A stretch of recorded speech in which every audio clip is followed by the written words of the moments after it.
Hi, I'm State Representative Michael Day from the 31st Middlesex District.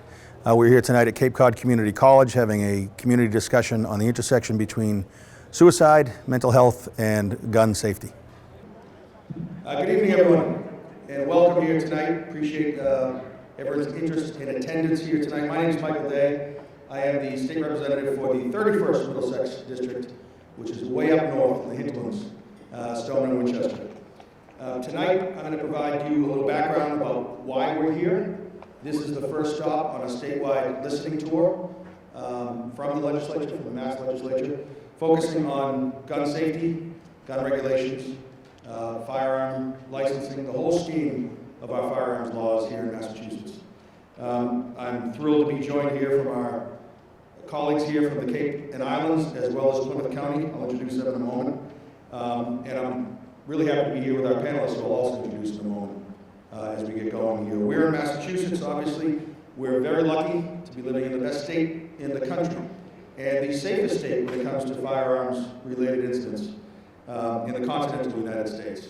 And I think that's due in large part to not only our strong network of laws, but our responsible firearms owners as well. Nothing gets done. Laws are only as good as the people who live under them. And I think Massachusetts is testament to the fact that we are, as a whole, cognizant of the dangers of firearms and responsible with them when we have them in our possession. The system that we have in Massachusetts is, in my books, the best, but obviously far from perfect. We're seeing still too many incidences of gun violence, accidental as well as intentional. We face significant challenges. Some of them are not new, nor are they novel to Massachusetts. Issues such as suicide, domestic violence, drug-related and organized crime, gun violence, have been with us for a long time. We're still, as a legislature and as municipal officials, trying to grapple with those and come up with the right resolutions. We hear from responsible gun owners, collectors, and hunters that our laws on the books are sometimes confusing, contradictory, and challenging, to say the least, to be compliant with them. And so it's in this context that the House Speaker, Ron Mariano, asked us last term to take a deep dive on our firearms laws, to find out what's working, what's not, where the gaps are, and what needs improvement on them. So we've embarked, as I said, on this statewide listening tour that's going to cover literally every corner of the Commonwealth. Tonight's the kickoff here in Cape Cod, and I thank the Cape Cod Community College for hosting us here this evening. We are focusing tonight on the intersection between suicide and gun-related deaths. Suicide is the leading cause of gun-related deaths here in Massachusetts. Unfortunately, Barnstable County, where we are tonight, has seen significant increases, nearly a 50% increase in gun-related suicides since the year 2000, and in the number of suicides since the year 2000. It's a real issue across Massachusetts, not just here in the Cape and in Plymouth County, as we saw tragically this morning in Andover, where a family, from the initial reports, a father, about 55 years old, murdered his 12-year-old son and wife before taking his own life with a gun. He was a licensed firearm carrier up until 2 years ago, and the reports tell us that he retained those guns in his possession despite letting his license lapse. And the nets that we tried to create with respect to mental health here in Massachusetts didn't catch it and didn't provide the interventions that we needed to avoid this type of tragedy. So a very sobering morning, certainly up in Andover, but across Massachusetts as well today. Tonight, you're going to hear from terrific panelists from across the Cape and from across Massachusetts who are doing incredible work to stem the tide of suicides here in Massachusetts, to work on meaningful reforms to our mental health system, and to stem the tide of gun-related deaths here in Massachusetts. And again, as I referenced, we're very happy to be joined by the Cape Cod and Plymouth legislative delegation from the House. My aide, who's from Sandwich, says this is the best delegation in the State House. He's a panderer. Happy to have them here, happy to appreciate them very much welcoming us here tonight. They've been terrific partners. They continue to be terrific partners and leaders in the House, so we're very fortunate I'm very fortunate to be able to call you all colleagues, and I'll introduce you properly in a moment. I want to be clear from the outset, tonight, obviously, these are not light issues that we're talking about. Mental health, suicide are issues that are way too often shunted to the side in society. They are tragic stories sometimes, but as you'll hear from some of our panelists, very uplifting stories as well, when we are able to successfully intervene, when we are able to identify situations and prevent them from becoming tragedies. I know this may ring hollow to hear from an elected official, but this is not intended, this tour is not intended to be a political tour. We've got a bipartisan delegation here, as we do across Massachusetts, and we are going to have full participation from all walks and all political viewpoints in Massachusetts. This is a listening tour. We're here to find out what's working in our communities, what's not, and where we should go as a legislature. We're here to engage and have honest discussions, and obviously, because we're in Massachusetts, constructive discussions and respectful ones as well. So I can trust, looking at the crowd here tonight, we're not concerned on that end. But let me thank, from the outset, and I know you're saying I've been prattling on for way too long to say this is the outset, but let me thank Cape Cod Community College, particularly for hosting us here tonight, and President John Cox, Dr. John Cox, back there. Thank you. Donna Trudeau, who's here at the Tilden Arts Center, and the College Events Coordinator and her incredible staff for helping us pull this together. We always think we have great plans in place until it comes time to actually implement them, and we then rely on people like Vonna, who stepped up and took care of us tonight, so thank you, Vonna. And Cape Media News Director Mitch Sock, who is recording tonight's discussion. We will have all sessions of the listening tour recorded and available, so don't feel like you've got to travel out to the Berkshires. You're welcome to do so. It's a beautiful part of the state, but we will have all of these listening tour stops recorded. So I want to thank Cape Cod Media for stepping up today to record this session. Ryan McEwen-Conron, who's the Legislative Director from the Massachusetts Department of Public Health. The DPH has been instrumental with us in getting numbers and getting some of the research done. Chief Mark Leahy, who's Executive Director of the Massachusetts Police Association. Terrific help as well. Donna Silva, who is with the Chief of the Barnstable Police Office. And our staff intern, Sarah Kelly, Master's Candidate at the BU School of Public Health. Talia Quinn, who serves as my legislative aide, and Patrick Prendergast, my chief of staff. Those are all the folks that are able to start pulling this listening tour together. I know people are asking, what's the next stop? Where are we going after this? That's still in progress, but we will be getting those out as soon as possible to give as much notice to folks as we can. Let me introduce my colleagues now from the Cape and Islands and the Plymouth delegation. Our leader from the 4th Barnstable District, Representative Sarah Peak, is here. Representative Christopher Flanagan of the 1st Barnstable District. Representative Kip Diggs of the 2nd Barnstable District. Representative Dave Viera of the 3rd Barnstable District. Representative Dylan Fernandez of the Barnstable, Dukes, and Nantucket County Districts. Representative Kathy Lenatra of the 12th Plymouth. Representative Matt Morituri of the 1st Plymouth will be joining us shortly. He's leaving a district event to come over here now. We also had Senator Sear of the Cape and Islands District and Senator Moran of the Plymouth and Barnstable District, who are going to join us, but they are ensnared in a rules debate up in the Senate right now, and will be joining us remotely to watch and observe as well. I want to welcome, in a number of ways, New Barnstable County Sheriff Donna Buckley, who's joined us here. Former state representative and state director for Senator Ed Markey, my good friend Jim Cantwell. And I believe District Attorney, yes, sorry, I was getting signals over there. Robert Gilroy.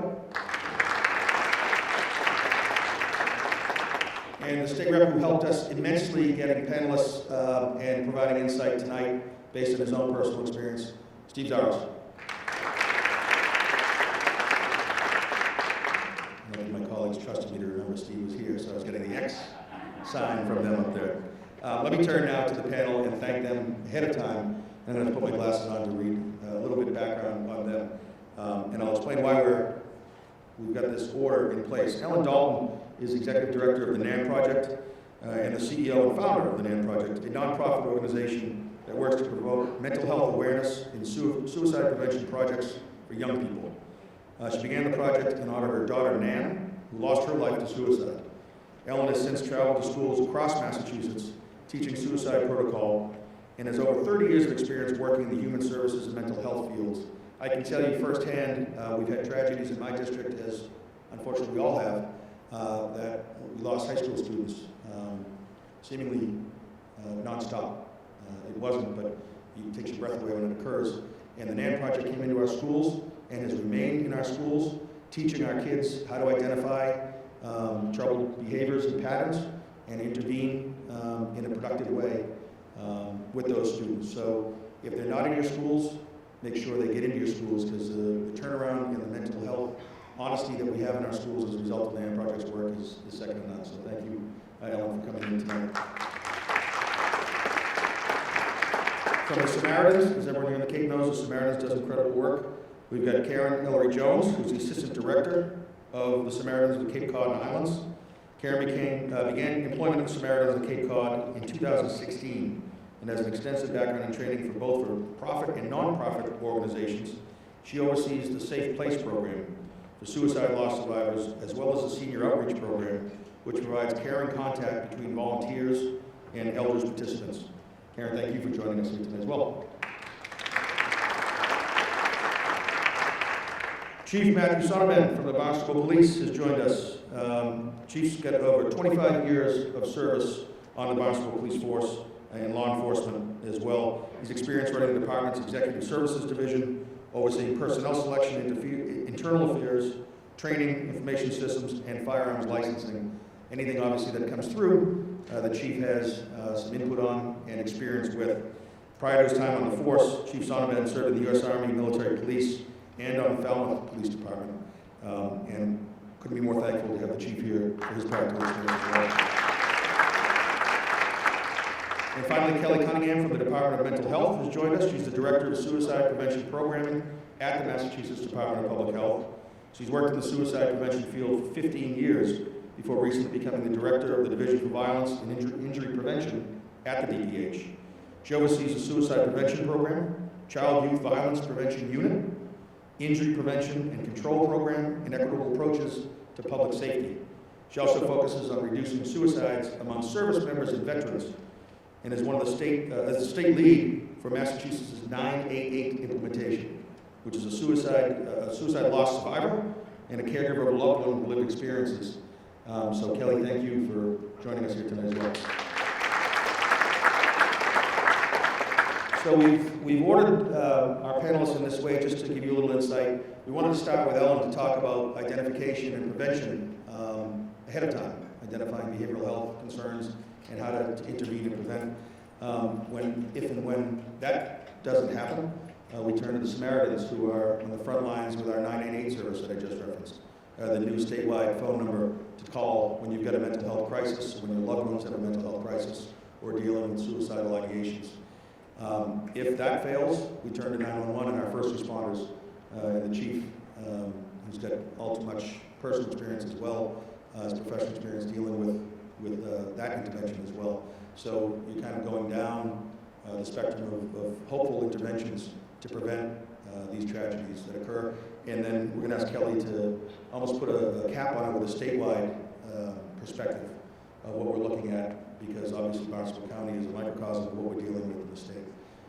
So with that table setter, turn it over to Ellen Dalton of the NAN Project, who's going to talk about juvenile mental health, prevention outreach in school, and her own experience. Ellen. Thank you. And thank you to Rep. Day. He's just been a wonderful support to the NAN Project, but for organizing this event here to talk about a really, really difficult topic, but it's so important that we talk about it. So you have my gratitude and my respect for doing that. Thank you all for being here tonight. As Rep. Day said, I'm the founder and CEO of the NAN Project. I'm also the mother of the NAN, and I'm here to talk about youth suicide and prevention. The NAN Project is an initiative to provide mental health education and suicide prevention programming to students across Massachusetts using a peer-to-peer model. How did I get to this place? Well, 10 years ago, I lost my daughter to suicide. And if you knew my daughter Nan, she seemed like she had the world figured out. She was a bright light. She lit up her room when she came in. She was bright. She had lots of friends, a great student, played sports. She received the Spirit Award in high school and then graduated with honors from college. And then decided she wanted to get her master's in social work, so she went off to Westville State University. But 1 month before she was to graduate, she took her life at the age of 24. What people didn't know about Nan is that from a young age, she struggled with OCD, obsessive compulsive disorder. But Nan was from a big family, and she didn't want to be different. She wanted to fit in, so she masked her symptoms. She spent so much energy trying to hide the OCD symptoms, and I think that morphed into anxiety and depression in high school, and we realized that she was struggling at that point. She had spent so much time not wanting to admit that she had a mental illness that she was very resistant to treatment. She didn't take medication, and she functioned at such a high level that everybody thought, well, she'll be okay. Not so. And I'm in the behavioral health field. So after she died, I just, was questioning and searching. And how did this happen? How did she slip through my fingers? So I did a lot of looking. I did a lot of research on suicide. And back in 2012, 2013, when I started, I was amazed. It was to realize that it's the second leading cause of death for young people. High schoolers reported that about 20% of them struggled with depression in the past year. The numbers were astounding to me, and what I realized from that was that we just don't acknowledge or talk about mental illness, much less suicide. Suicide, yes, there's so much stigma, fear, and shame that enshrouds suicide that we sweep it under the carpet. But let me tell you, it's real. So my response was, we need to shine a light on mental health and bring the conversation about suicide above the whisper. And that's where the NAN Project really came from. We did a number of focus groups and talking with young people who had lived experience. They had some very significant mental health challenges. We talked with their parents. And we had 2 takeaways. One was that their school experience was critical to the trajectory of their mental health journey. If they had someone within the school who was accepting, who acknowledged, and helped them find resources, their prognosis, their outcomes were so much better. If their mental health challenge was seen as a behavioral issue and a punitive response was what they received, then they really struggled, and it was a lifelong struggle. So taking that,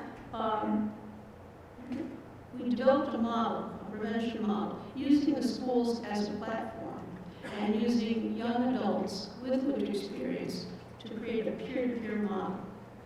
We recruit young people who, as I said, have had very significant mental health challenges, everything from schizophrenia to anxiety, depression, the whole gamut. And we train them to be able to talk about their challenges and their journeys and present that to students. We call that their comeback story, and we call the young people peer mentors. So they go into a classroom and they tell their story in a very real way, but they also interject hope. And then they have a question and answer and engage students in a discussion. What does depression look like? How would you know if one of your friends was struggling? What would you do if one of your friends was struggling? Are there trusted adults that you, as students, can turn to? And it really opens up the conversation. There's almost a palpable sigh of relief by some of the students, because they see young people who look like them and are talking about things that they may have been concealing or dealt with. And so it's a pretty high impact to have these young people talking with students. We started with high schools and realized very quickly that the conversation needed to start earlier. So we work in middle schools, and now we're on college campuses as well. We also work with educators because they need to know what we're talking about. And we provide support and training to teachers. One of our primary trainings is called QPR, Question, Persuade, Refer. And it's really a layman's training that gives people, in this case teachers, the tools and the confidence to ask the questions of a student who they may be concerned about, to ask them directly, are you okay? And also then to get them to the resources that are maybe appropriate for what they're going through. So it's those two pieces, and then we do a lot of community work as well. Training, we do work with parent groups and that kind of thing. Today, the NAME project is in 60 plus or minus middle, high schools, and college campuses. We reach thousands and thousands of students.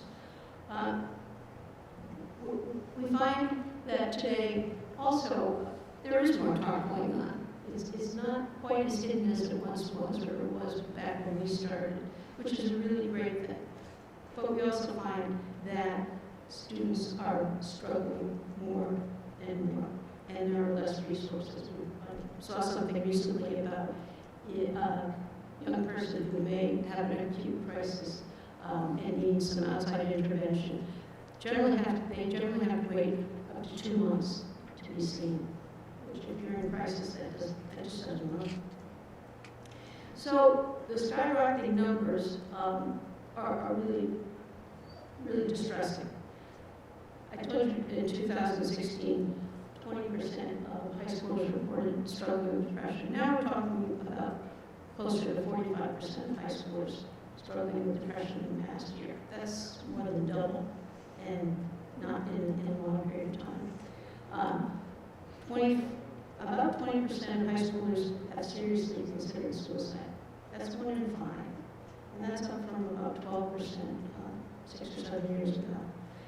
On college campuses, 2/3 of the students report dealing with mental health challenges in the last year. And for LGBTQ youth, the numbers are even higher, as they are with Black and Hispanic youth. Suicidal ideation, attempts, and completions are on the rise. So what we have is a real crisis for children, youth, and young adults. It's not going away. It's very real, and it continues to grow. At the same time, I want to say that I do believe suicide is preventable. And that's what we're here to talk about tonight. Thank you.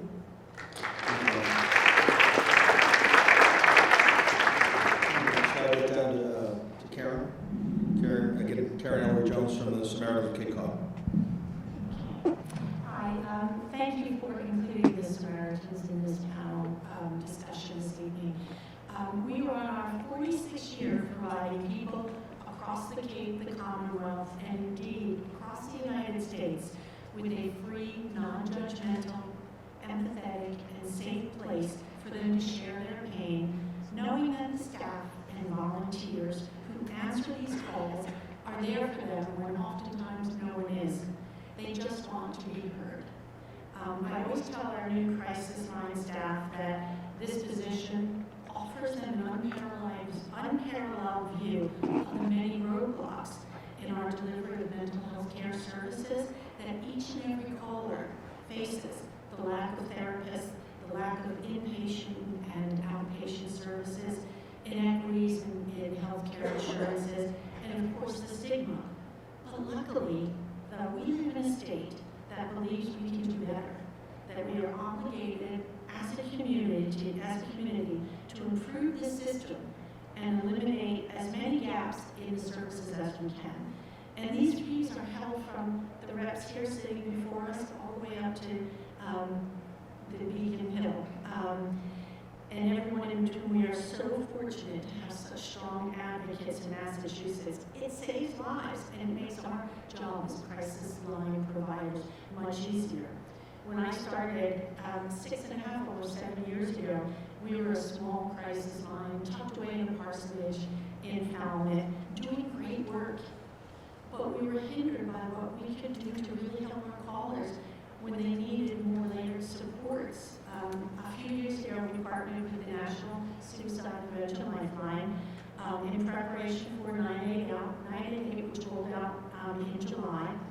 Along with this, DMH has done a remarkable job by putting into place 2 additional supports that we use to help ensure that our callers have more resources. One is the Warm Connection and one is the Behavioral Health Line.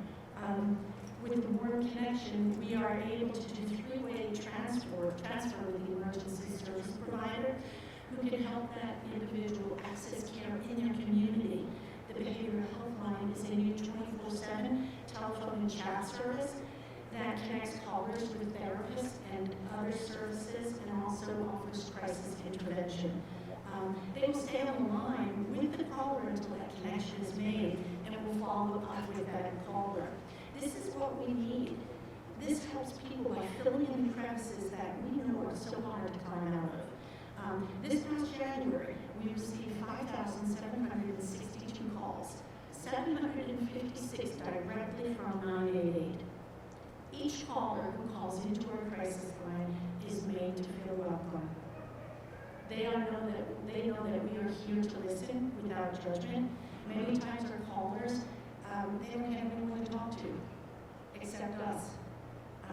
We do a risk assessment on each and every call, and a majority of our calls are not suicidal. They just want to be heard.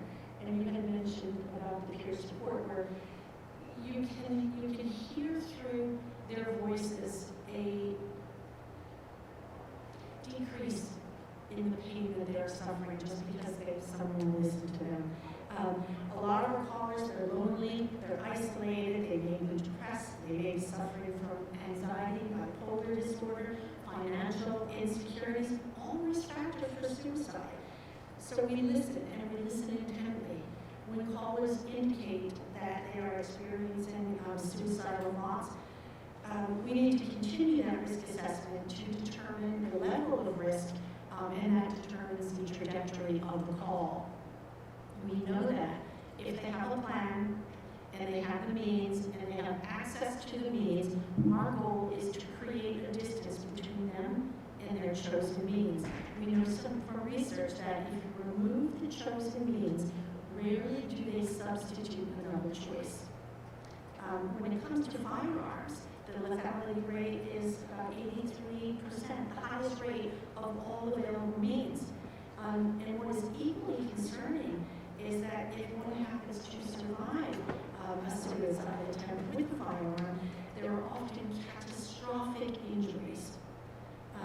Overall, 90% of suicides by firearms end in death, and also we know from research that involved interviewing suicide attempt survivors that the average time between thinking about suicide and attempting ranged between less than 5 minutes to 20 minutes. So assessing whether or not a person is at risk and has access to legal means is vital. We guide them through the crisis by listening to them. If we do find out that they have access to a firearm, we work to, again, maintain that distance.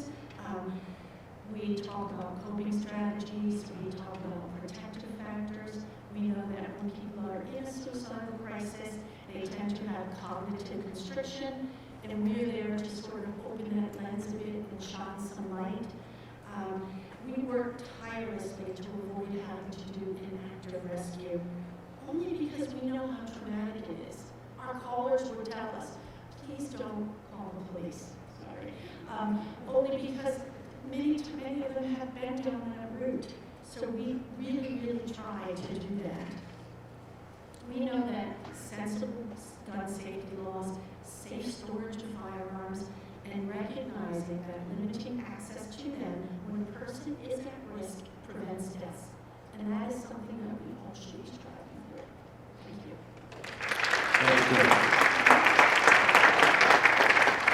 Chief, your opening thoughts. Good evening. Thanks for including me on the panel. I really appreciate the opportunity to speak about our perspective on this important subject. First, I'd like to thank the men and women that I work with every day that go out there and answer these calls in the middle of the night. And when other resources aren't available, someone is in such dire straits they have to call 911 or look for a police officer to respond to their door to help them through these crises and come up with the right resolutions to make sure everyone gets to see the next step. But it is a lot of weight, and I will say that that's a big weight to put on somebody. Some of our officers come on the job, 21 years of age, we get on the job as police officers here in Massachusetts. Go through your academy, get out, you're out on the road, and with the limited life experience you have, you may be facing somebody who is in the darkest moments of their life, and you're the lifeline that they're looking to get them through it. And that's a big responsibility to place on our men and women that are out there. And at such a young age, you are veteran officers, and they do it amazingly well, and I'd like to thank them for what they do every day, for being there when someone is in such a dark space, to be able to go out and help them in the appropriate manner and give them the resources that they need to get through this. But to speak a little bit,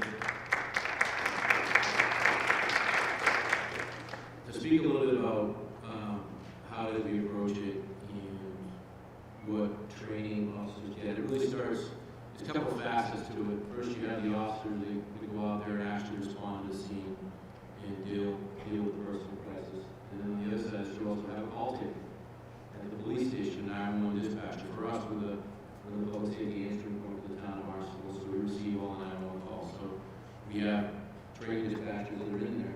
We answer these calls and are trained in these calls and go through the appropriate procedures and emergency medical dispatch to answer those calls. So that's another facet of this that also factors into the success of this and how someone can get through this dark time. But for the officers, clearly starts right in the academy. Officers are trained to use the lowest level of force necessary in a given situation to resolve that situation peacefully and get to where you need to be and get someone the help that they need. De-escalation techniques are key, and they are taught.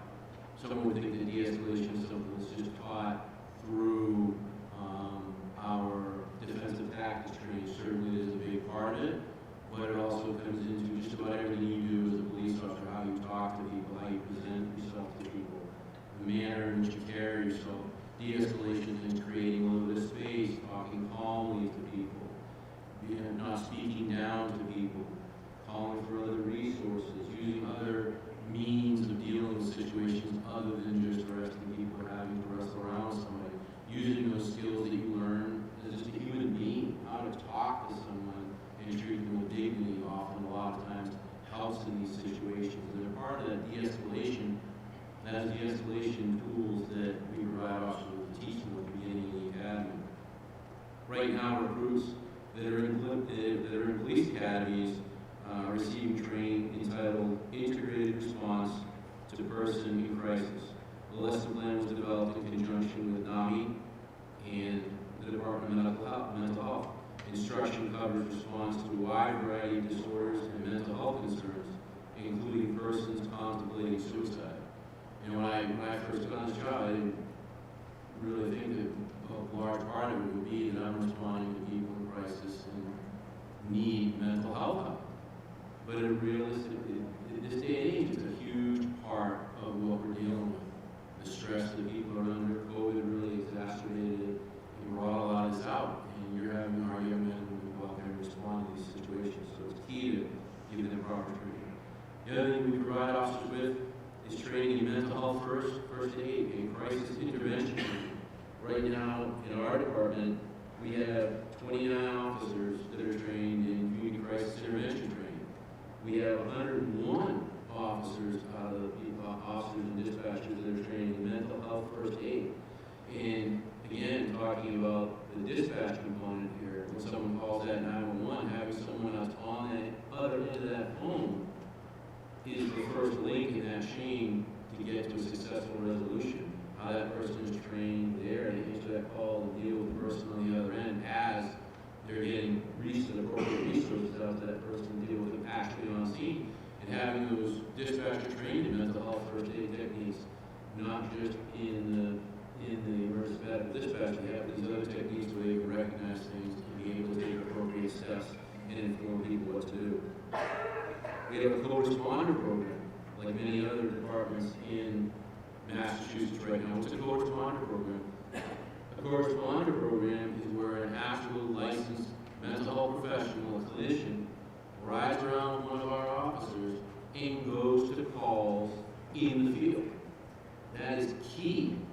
No matter how much you train an officer at the academy, in the 22 to 26 week police academy, you're not going to get that level of training you're going to get from a trained mental health professional. And I think realistically that although the 911 system is great, it's built around getting ambulances and fire trucks and police officers where they need to be. Mental health really needs to figure into that. How is mental health really available 24/7 to people who really need it? Because when you really need it at 3 o'clock in the morning on Christmas Eve, that needs to be available. You need to, I think, personally, need a little bit better job getting that available. This co-responder program is the way to get that. But getting that individual out there to deal with things and getting those people the treatment that they need is also part of the escalation. We also have hostage crisis negotiators. You start talking about that, everyone thinks about, SWAT team and everything else. It's not just one of that. We use it with great success. Many individuals who are in crisis and really attempting, out there trying to attempt suicide and getting someone who has been trained properly in crisis negotiation on scene to talk to them and successfully get them away from the situation and get them to a medical professional and off to the hospital where they can really get their help. And crisis negotiators are available, like I can speak to this region, available in individual police departments and to law enforcement councils. So if your individual department doesn't have, we have officers that are trained and personnel that are trained to go assist other departments with what they might need in those hours when it's critical to help somebody. Part of the reform bill, we're forbidden from using deadly force on someone who's only a threat to themselves. We can create time, we can create distance, we can talk to them and get the resources that we need to that scene and really deal with that situation as appropriately as possible. What comes up now is the red flag or ERPO legislation we have.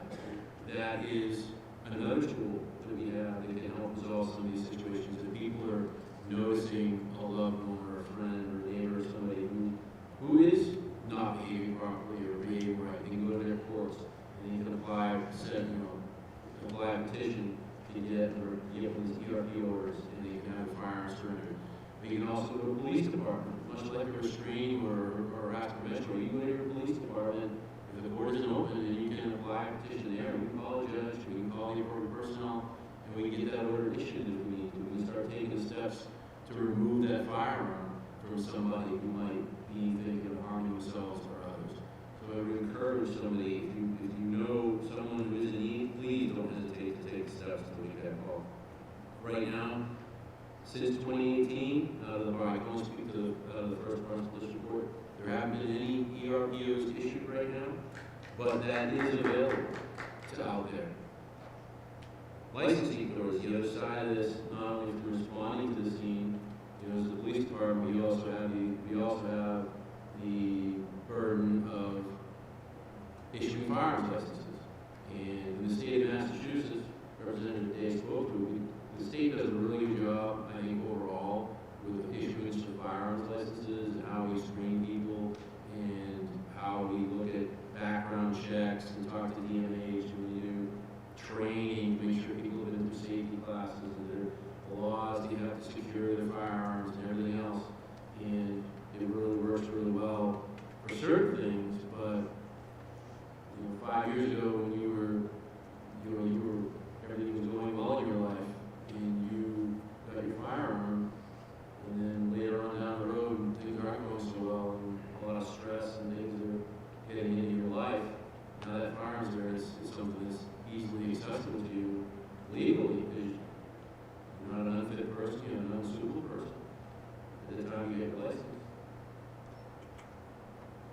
we have to, but having, that burden is, as a licensing authority, having ERPOs available to be able to identify people who might need to just create some space in their firearms, and put them somewhere safe to prevent a tragedy, I think is key. And having the appropriate steps in place to screen people before they get their firearms licensing. And firearms licenses to make sure that they're the right, appropriate people that have firearms licenses is key. After firearms licenses are issued, if you just don't issue a firearms license and someone goes out and you never see them again, there is a statewide network in place to monitor activity as far as if someone has a firearms license and they're doing things that they aren't supposed to be. There's a statewide system that alerts the licensing authority or the license is issued that, hey, this person is, they got arrested, or they did this, or they did that. You might want to talk to them, you might want to suspend the license, you might want to bring it in. So it alerts us, we have officers that monitor those systems, bring people in when appropriate. If we got to suspend licenses, we can revoke licenses, and things like that. So outside of the emergency extreme risk prevention orders, there also are mechanisms in place for licensing authorities, not just here, but across the state, can monitor people's activities, reports that they're getting, domestic violence, or arrests, or whatever else might happen. They can suspend licenses or revoke licenses, and get them away, get firearms away from people that might not need them at that point in time. One system I would say I think we really need to think about is that as a licensing authority, part of the whole licensing process is doing a mental health check. We check with the Department of Mental Health to find out if someone has met certain parameters that would prevent them from getting a firearms license. But part of the flaw here in the system is that not everything gets reported to the Department of Mental Health. The state, particular private facilities, or being treated privately, this gets reported to the state where you self-disclose. That might not be known to a licensing authority that you had an issue or you were hospitalized or something else that had happened in your life that, while may not prevent you from getting a firearms license, might want the licensing authority to look a little bit further to see if there might be some other questions to ask or some other things to do. Recently, the state has changed the laws after the Bruin decision out in New York to mandate that all firearms licensing authorities conduct interviews of each new licensee. And I'll tell you, just from our perspective, that's something that we've been doing all along. It's a good step, but it was a necessary step to make sure everyone's doing it. But these are things that would be done already. So I think there's a lot of things that are out there and being built on and available to us to help work on the situation, but it's really about information. Just like about anything else in life. And if you know someone is struggling, we have to do something about it. And it's far too easy. We talk to officers about this as well. It's far too easy to put your blinders on and say, this isn't my problem, that's their problem. It's our problem. If we know someone is in trouble, or someone is struggling, it's up to us to help them. If I need help, I certainly want someone to help me.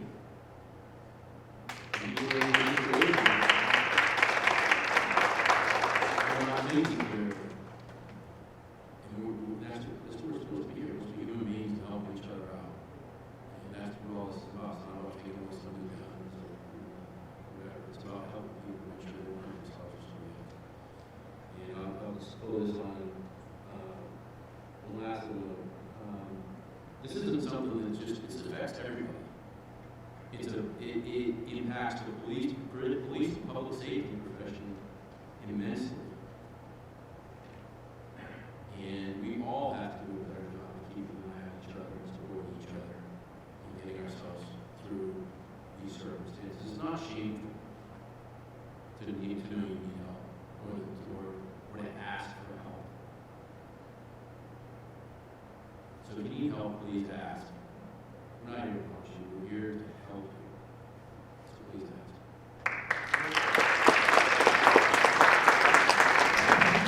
Chief, thanks. I want to especially thank you for highlighting the trauma that you and your colleagues deal with on a daily basis when you have to respond. Not only the responding officers, but the dispatchers as well.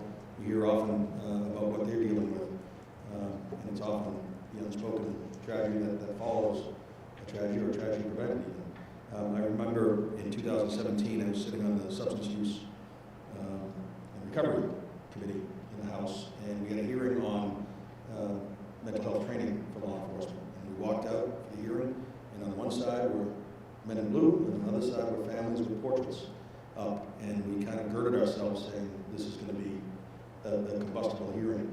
And what we found was one of the more emotional hearings we had up there was that everyone was there to say we need better training, we need to recognize that we need mental health professionals in the field, not just law enforcement individuals coming up here.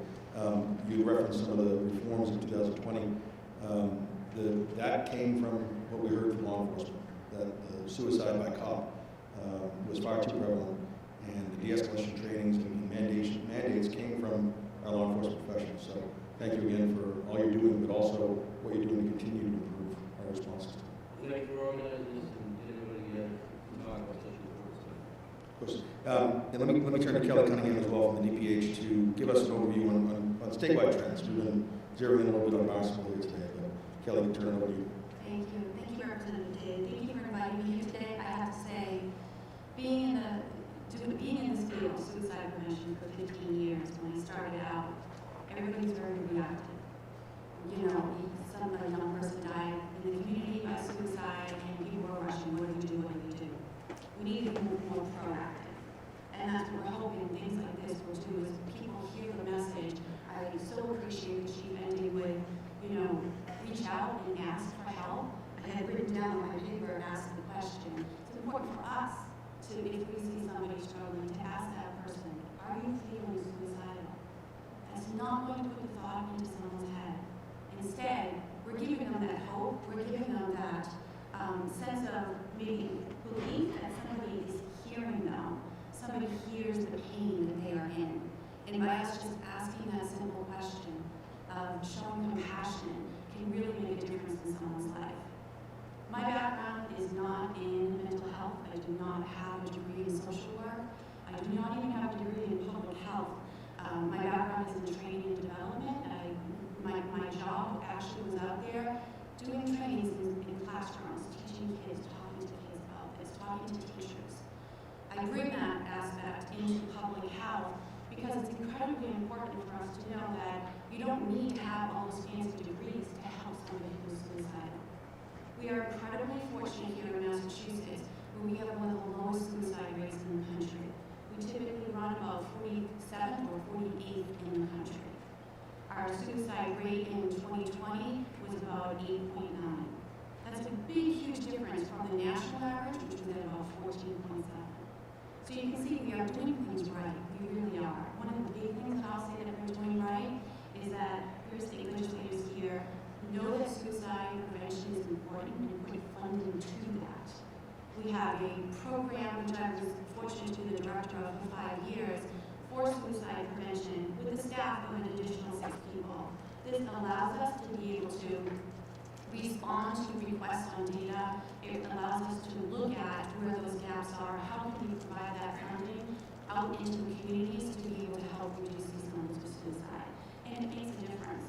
When we look at it from the perspective of the means that people use, and we're here talking about firearms. Firearms in the country is the #1 means that people use when they are taking their life. 53% of all suicides across the country use firearms. Here in Massachusetts, that number is 22% of all suicides use a firearm.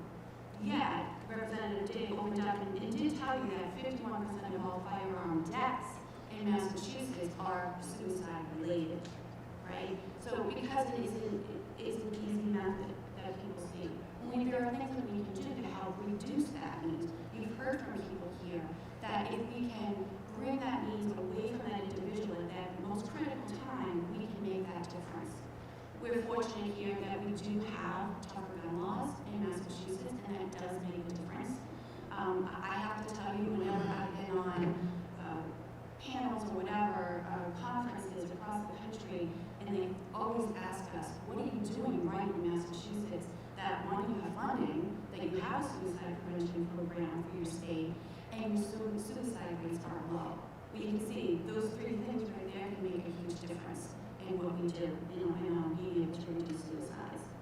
So asking the question is so really important. I actually started off, I was working at Samaritans out in Boston, and I was trained on the helpline. Karen was talking about the crisis line. And in our training, they had us ask ourselves in the mirror, are you feeling suicidal today? Because I want you to try to imagine even asking that question of yourself, never mind asking that of somebody who's close to you. So I just wanted to throw that little tidbit out for you to go home and try that. Ask that question, are you feeling suicidal? Look yourself in the mirror. And until you stop getting those goosebumps and that tingling in your arms, you got to keep asking that question, because that's what's going to make it easier for you to reach out and help somebody else. Another thing that we're doing right is we really focus our work in public health on prevention, intervention, and postvention. And you've heard about a couple of those right here tonight. With our prevention work, and I'm talking about what they're doing in the NAN project, really getting out there and educating people on what to look out for suicide. And I want to stop for a moment because, suicide is incredibly complex. It's never about one thing that is going on with an individual when they die by suicide. We know that about 56% of those in the state that die by suicide had a mental health condition at the time of their death. But it doesn't mean that every single person who dies by suicide had a mental health condition, right? So that's something that's incredibly important for us to know. We also know that there are a large majority of people that had a substance use issue at the time of death. Or maybe they had some type of loss. It could be financial loss, a loss of their home, a loss of a relative, a loved one, somebody really close to them. And even bringing it back to youth, could be the loss of a pet, right? Or having to change school, so they lost their friends, their friendship group. So it's not about one piece of it, but it's like a puzzle. And when we put that puzzle together, that's when we start to see the high risk level of an individual who is suicidal. There are many signs that they may give to us, but we don't always know what those signs are. I remember actually doing a presentation and a teacher saying to me, I had no idea why my brother took his life until I sat there listening to him and talked to, after his death, all of their friends were at her house. And they all started noticing or talking about different things that were going on with that young man. Those were the warning signs. Each one separately didn't seem to make a big deal. But when you put them all together, it was wow. And that teacher said to me, I wish I knew that I could ask him that question.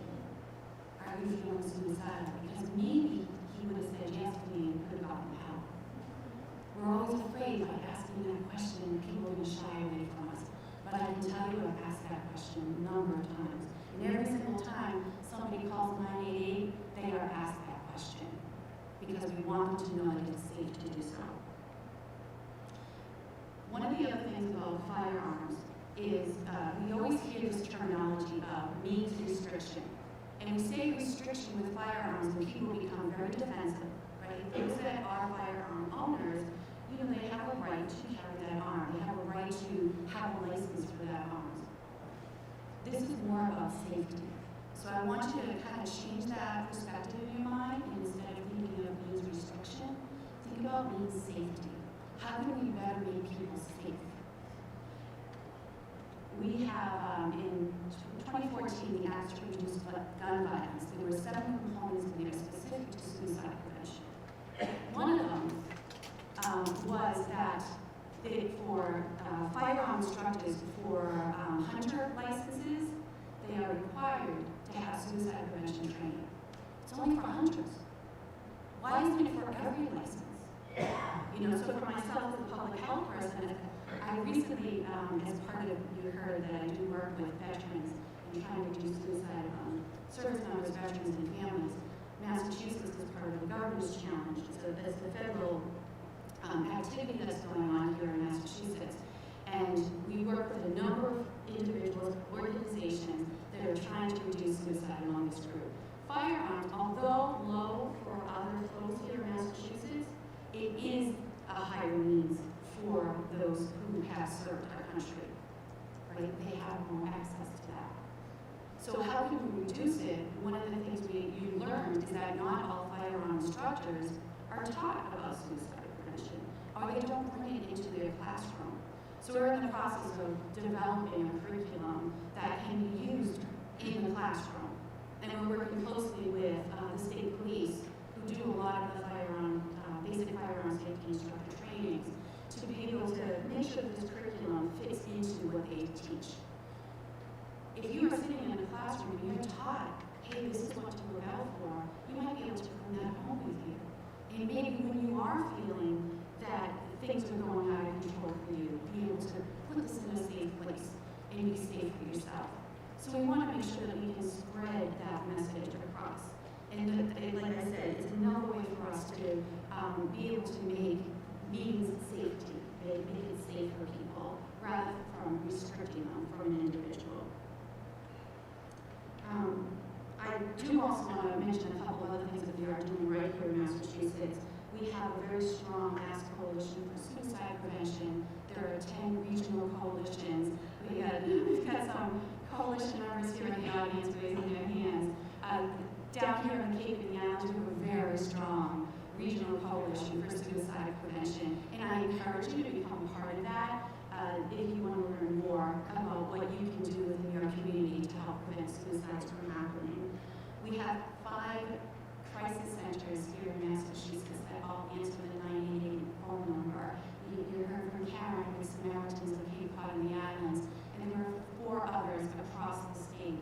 So it's amazing when you think of the number of calls.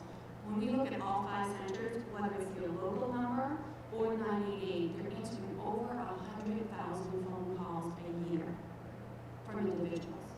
And not all of them are suicidal, but they all ask that question, are you feeling suicidal today? It's non-clinical based, right? It's really about empathy, it's really about listening and being able to help them in that moment. And then Massachusetts has put some wonderful things in place with the behavioral health helpline to help on that clinical perspective. And we are linking those two together in the sense that you call 988, we're going to make sure that you're linked into those services. If you call the behavioral health helpline, we're going to let you know. If you need to speak with somebody who's just compassionate and not going to be, non-clinical type of help, you can call 988. So we're, again, so fortunate here in Massachusetts in the amount of work that we do around suicide prevention, and I'm so grateful that we can share that knowledge with each other, and hopefully continue to be one of those lower states that have suicide rates. But, let's make that number go down a little bit lower. I would love to see that. Thank you again for allowing me. So I want to give an opportunity to my colleagues in government, if they wish to share a few words and their thoughts on this issue as well, before we open it up to the general public. And I think is Sarah Kelly from my office with the microphone.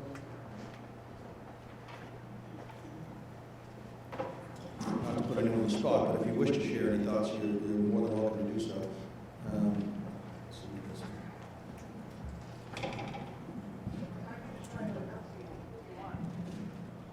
Usually not an issue with their colleagues, right?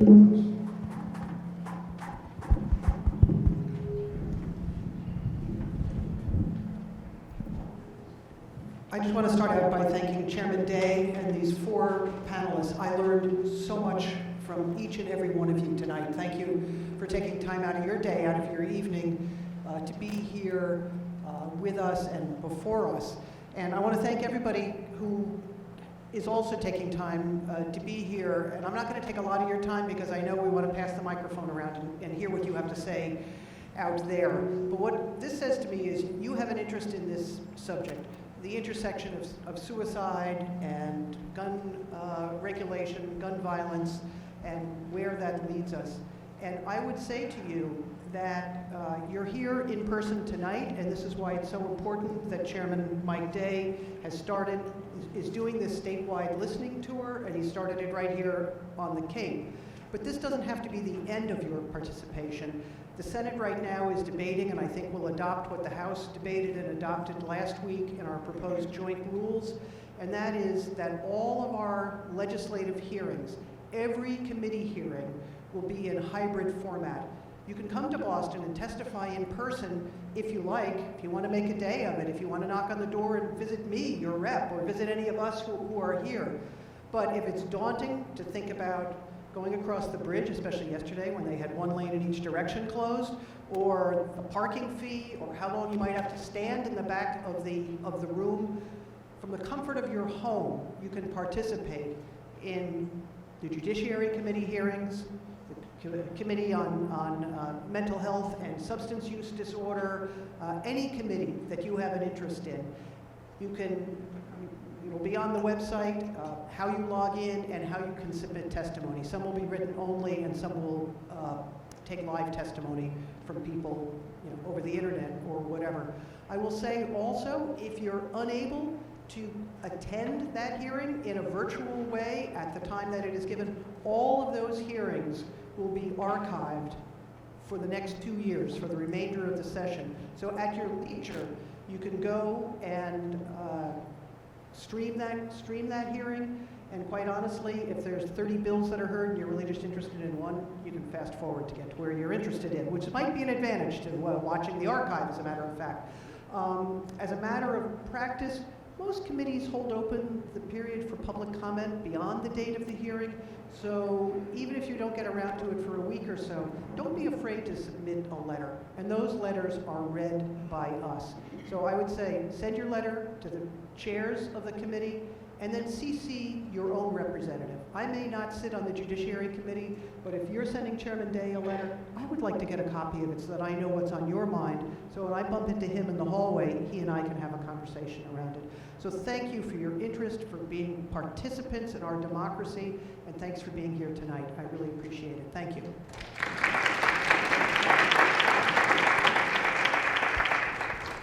Is this a listen, or are we just going to listen to politicians in the committee? When are you guys going to start to listen to us? Yeah, we're going to have our colleagues say a few words, and then we're going to open it up. Well, you're over halfway through the program. Yep, we're going to have our colleagues say a few words, and we're going to open it up. It's not really a listen. This is we're going to lecture. Gotcha, thank you. I'll be very quick.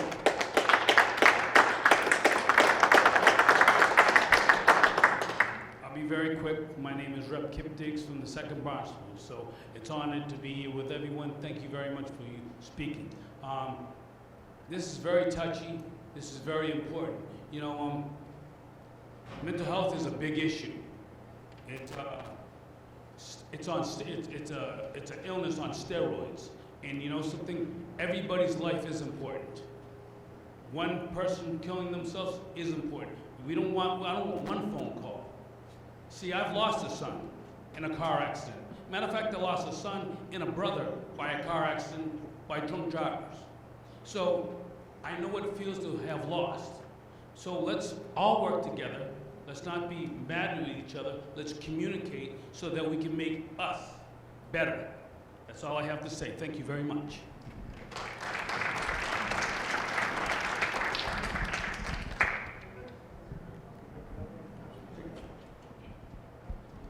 All right, so folks want to raise their hands. We'll have Talia in my office come around and give you the mic for a question and answer. As Leader Peak had indicated, this is the beginning of the conversation. Obviously, tonight we wanted to focus on mental health, suicide, and the intersection with gun violence.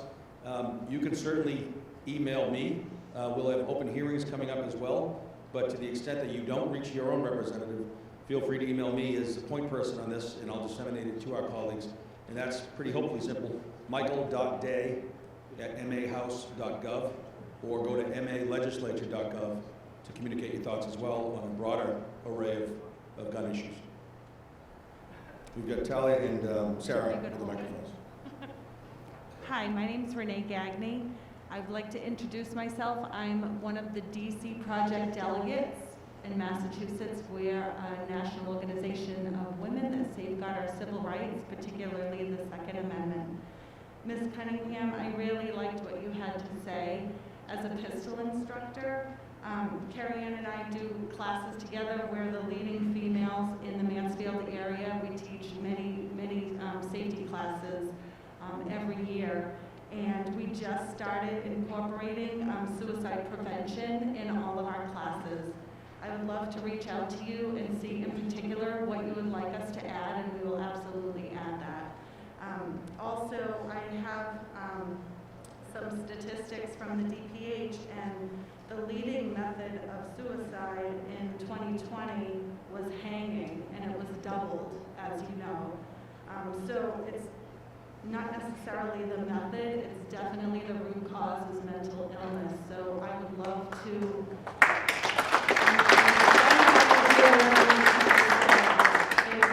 thank you for letting me speak.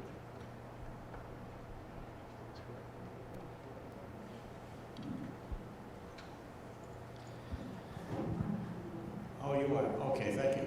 My name is John Joseph. I live in Plymouth, and I have no special interest. I don't represent any groups either on the gun side or the awareness side.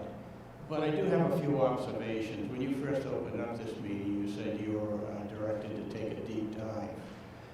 And I was taking a few notes as people were talking. This is obviously very timely and very important.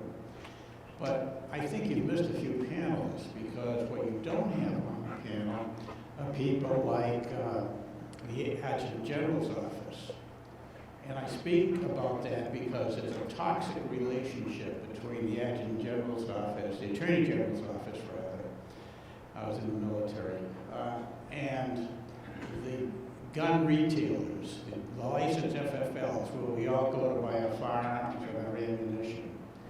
If I use the word hostile, that would still be a mild representation of the relationship. Now, I consider parents the first line of defense against behavior, but as it relates to the other side, the gun side of gun violence, your federal firearms license dealers are your second line of defense. We're in there all the time. We know who's got problems and who doesn't. And I'm not a gun dealer, but I just go in, I buy my ammunition, I go shoot. And by the way, my focus is marksmanship. So consequently, as long as this relationship with government is so hostile and so acidic, you're not going to get their support. And yet, they are critically important to being able to help identify people who have a propensity for violence in one form or another. So there's a lot more state government can do. There was an inflection point when in 2016, the Attorney General issued the assault weapons ban. Clearly, that set in motion two things. One, a much more acidic relationship between these retailers and state government. And secondly, the rapid increase in the number of people that went out and got licenses to carry, went out and purchased firearms, many of whom, quite frankly, I don't consider valid. So, and I would ask that in the future, if you really want to hear different points of view, then sitting up on the panel should be representatives of the Attorney General's office and Gun Owners Action League, so you hear the other side of the story. So you will better understand how poorly managed the relationship is between state government and law enforcement agencies to a less extent. They're well integrated and doing a great job. But the retailers out there, the people that do sell the guns, repair the firearms, sell the ammunition, are certainly not considered and should be brought into the equation as to how we reduce firearms violence. Thank you. I appreciate the point. I wanted to clarify as well. This panel is focused on suicide and the intersection of firearms. There'll be future panels around the state. We've chosen to kind of focus on certain issues at certain stops.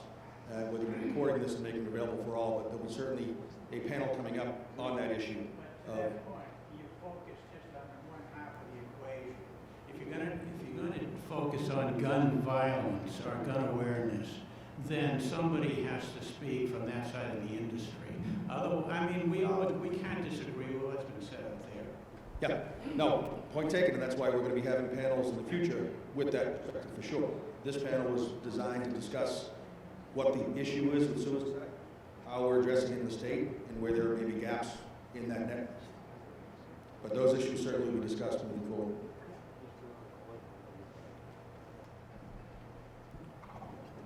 Thank you. Paul Johnson, I live in the town of Carver. I'm a little disappointed that you've chosen to single out gun violence or guns in this discussion. If you want to have a credible discussion about suicide across the board. Let everybody participate, and let's not prejudice the discussion by bringing guns into it. It doesn't matter how you kill yourself, that you kill yourself matters. If we address the causes, then it won't matter how they do it. That's the important thing to remember here. Bringing gun violence into the discussion is divisive, and you know that. You know it's going to be when you do it. The gun laws in this state are very poorly managed. They're very poorly enforced. We've asked for more money for mental health, and we didn't get it when the red flag law went through. It's not right. Have a discussion, but have a discussion about suicide, and you bring the rest of us along with you. Have a discussion targeting one cause of suicide, and you're going to leave a lot of people out in the cold. Shame on you for doing that.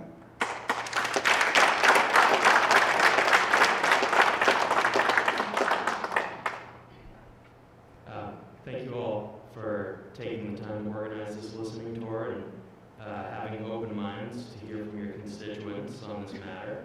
It greatly affects our community.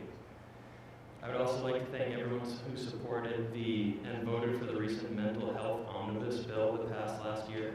Massachusetts has always been at the leading edge of healthcare reform nationally, and that trend has continued with the recognition that mental health care is health care, and affordable universal health care should be a right and not a privilege. Of all Bay Staters who end their life, fewer than 100 per year do so by firearm. Per the CDC, as we've heard, Massachusetts has the second lowest firearm mortality rate in the country. Nearly half of all suicides are by hanging, and asphyxiation suicides have increased 63% since the 1998 Massachusetts Gun Control Bill. Reducing firearm suicides has only shown success in increasing other methods. Without addressing the root causes and deficiencies in the mental health care system, distraught people are continuing to find a way to end their life. One life ended by any means is one too many. So why are we focusing on a singular method rather than addressing the root causes that drive people to suicide in the first place? What is this delegation doing to address the mental health care system deficiencies that are failing Bay Staters every year? There are fewer than a handful of licensed professionals in our region accepting new patients for mental health care. Massachusetts does not have any psychology license reciprocity with any other state, and there are no programs to develop a pipeline of qualified professionals to end this crisis. Please explore real solutions to the healthcare backlog, solutions that will actually save lives. More onerous and contradictory gun laws are not the answer. Thank you.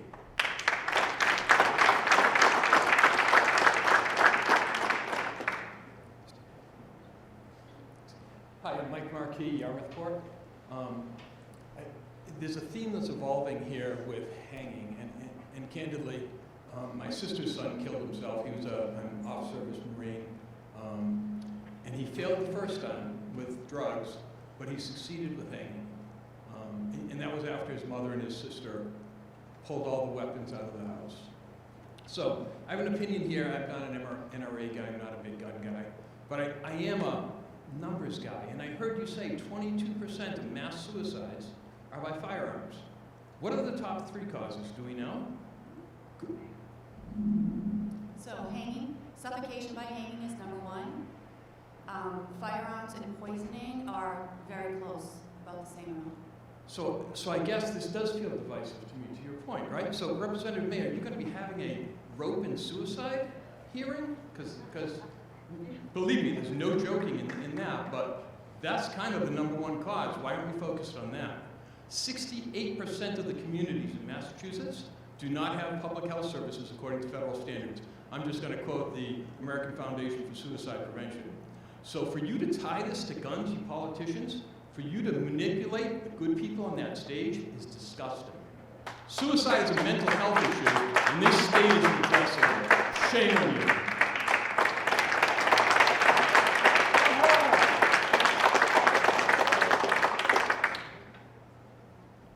Good evening. My name is Headley Smith. I'm representing myself, but I'm also involved in this coming today as being a representative for homeless veterans in the United States. There's over 40,000 of us, not me.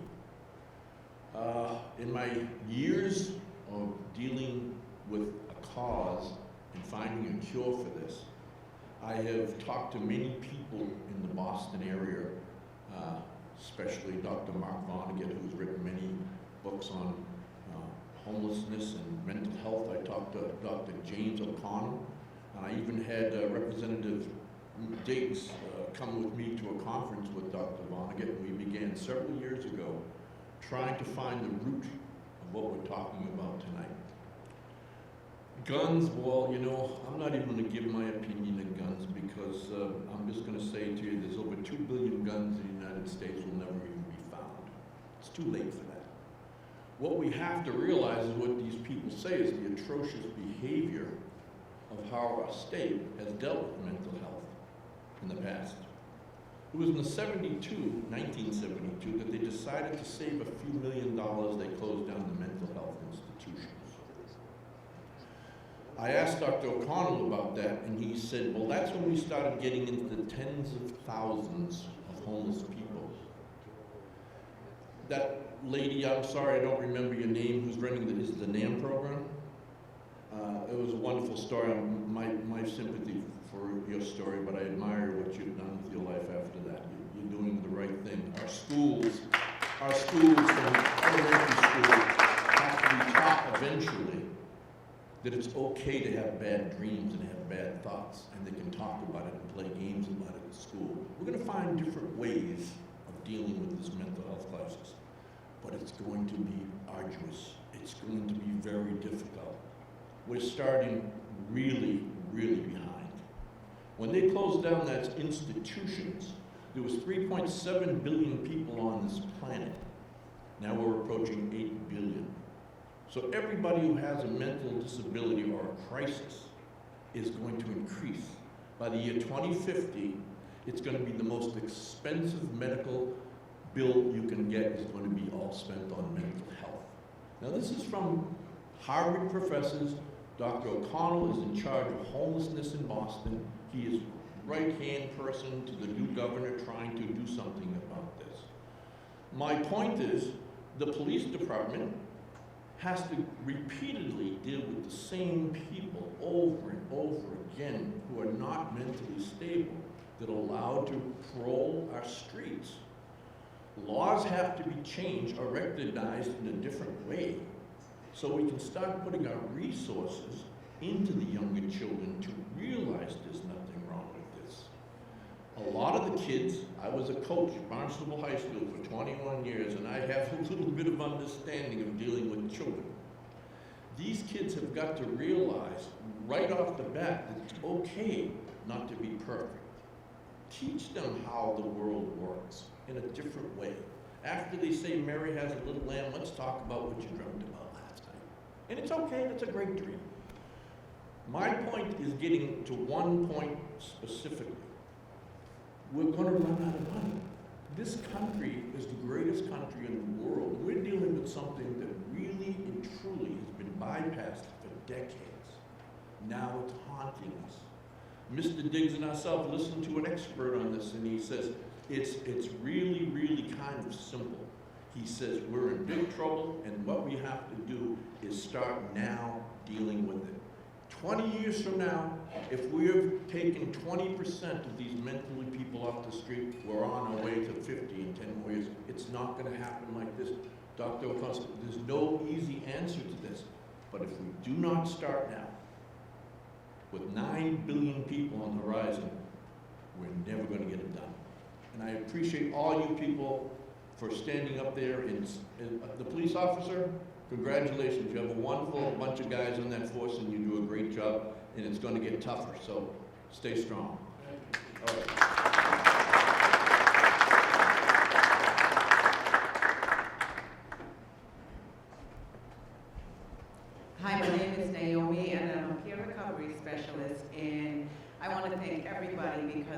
everybody's story has touched me. I'm a good friend of Kelly up there. We've had meetings together.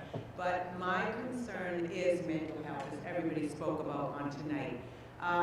When we're dealing with addiction, a huge percentage of it is mental health.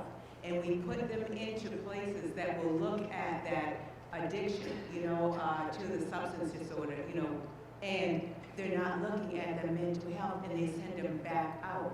What's happening is they're still having that issue, that mental health issue, and they go back out there. So what's the best thing for them to do? They don't like what they're feeling like, but they want help. So they go out there and they'll go back to street drugs. So what are we doing? We're putting them in rehab, and then we send them back out to the streets without the help for mental health, and then go back out to the streets with a cycle. We're seeing them back again, like a gentleman just said, it's repeated. This stuff is repeated because we're not getting the medicines that they need. They're not being looked at for the mental health issues that they have. Now with High Point, I used to send my clients to High Point. They just now, they're not working. They told me today, we're not dealing with dual diagnosis any longer. We're dealing with Section 35. And we're getting like individuals coming in, but it's not the dual diagnosis anymore. So again, our Cape Cod area that we thought, okay, this is gonna be good Plymouth, that's gone.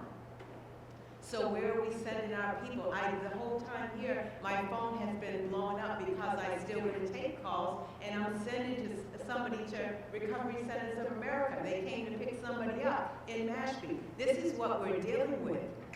Like, we're going way off the Cape. We're just grabbing for straws because we gotta get this thing together. These people are walking the streets. They're dangerous. They don't know what's going on.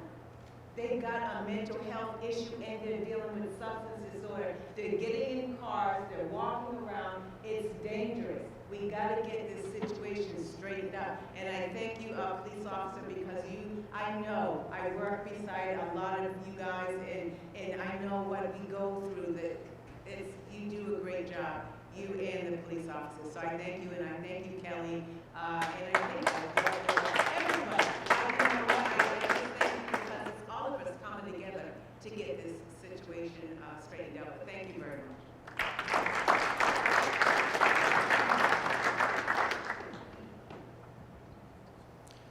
I just want to, say thank you, for everyone coming out tonight, because there's probably no real, one key response that anyone's going to get out of tonight to help this situation. But my name's Steve Horrigan. I'm from Plymouth, Massachusetts. I've been a firearms instructor since 1999, a year after Chapter 180 went into effect.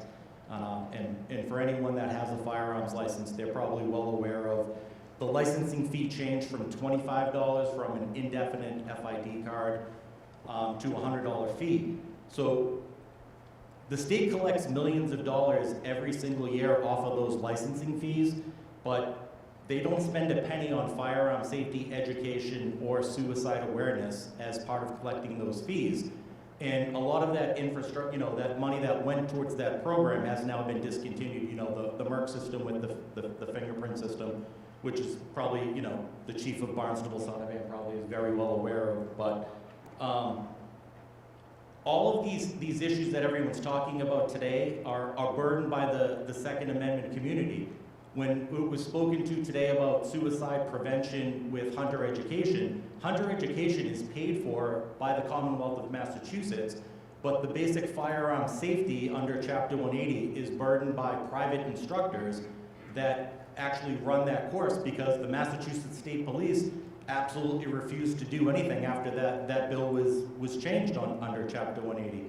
So liability as a Hunter Education instructor is covered under Massachusetts, but for an instructor like myself, that is not covered. We have to have our own liability insurance. We have to sign off on that, and we are the ones that are held accountable. We're not mental health experts to try to enforce or do anything around those programs that could potentially be out there. And as a president of a private firearms club, our overall liability insurance is dwindling away from having private instruction in classes or at the club, because the club then assumes that liability insurance. So there has to be like some give and take to what the state collects that funds. The state does not provide any sort of public shooting venues or ranges anymore. The town of Barnstable hasn't operated the town public range in, I don't know, maybe 15, 18 years. Nothing against the town of Barnstable, that's a whole other liability, issue. But you can't keep placing the burden on this, on the community that's actually trying to do the right thing and educate and train people. The state at some point needs to step in and have some resources. And it's also my understanding in 2014, as part of the Gun Reduction Violence Act, the Massachusetts State Police were actually tasked on running public service announcements on suicide and, safe storage of firearms. And to date, where has that money gone? Because they haven't provided any of that training. That was rhetorical. I know nobody can answer that question, but.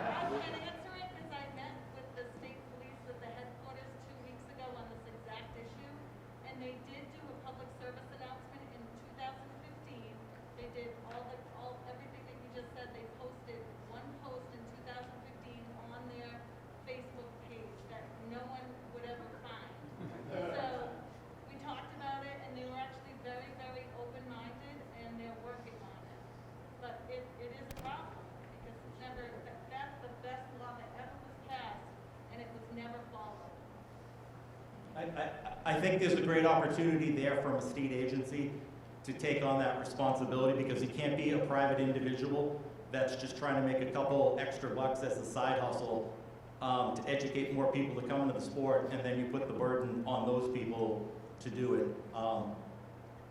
And just to caveat on that, nothing against the chief of police, but when you're talking to the 2A community, I would not use the word that your licensing is a burden, because it doesn't come across well when you say it's a burden to issue firearms licenses. I'm sure it's a challenge, but it seems like the state just wants to take, either the state should take that over or the town should just give up that process. But thank you for your time. I don't know if I said the word burden, but if I did, it's a mistake. I'm a gun owner myself, and I don't necessarily think it's a burden to do it. I was strictly just saying that is, once again, you're talking to a group of people and, words slip out. You said it twice. It was burden. My fault.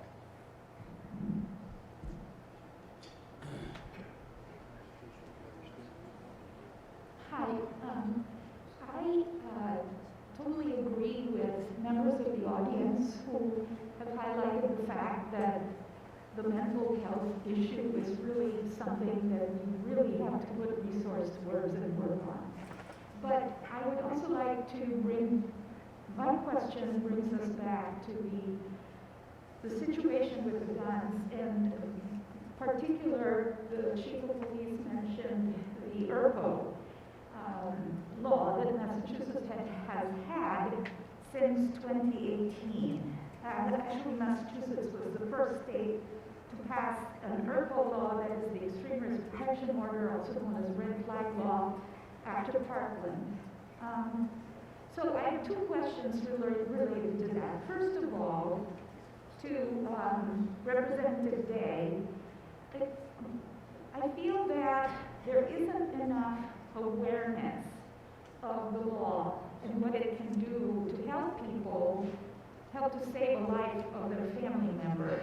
I want to understand what funding has been put towards raising awareness. So we have the law, but the law is not very good if you don't raise the awareness of the public to use it. So I'd like to understand, number one, who is raising that awareness? What sort of marketing campaigns are being undertaken? Okay, what sort of brochures have been prepared to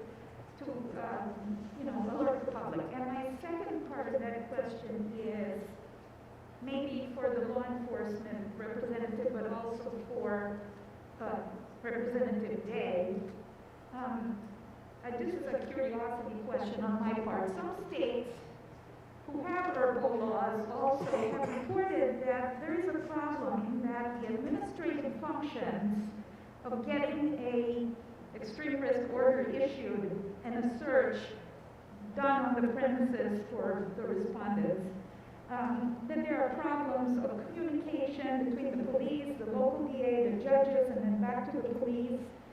So it's often not clear what standards should be used, what paperwork, etc. Are you confident that in Massachusetts, everyone is, that is a smoothly operating mechanism? Because as you know, when an ERPO is required, it needs to happen right away. I mean, you know, time is of the issue. So those are my two questions I'd like to better understand.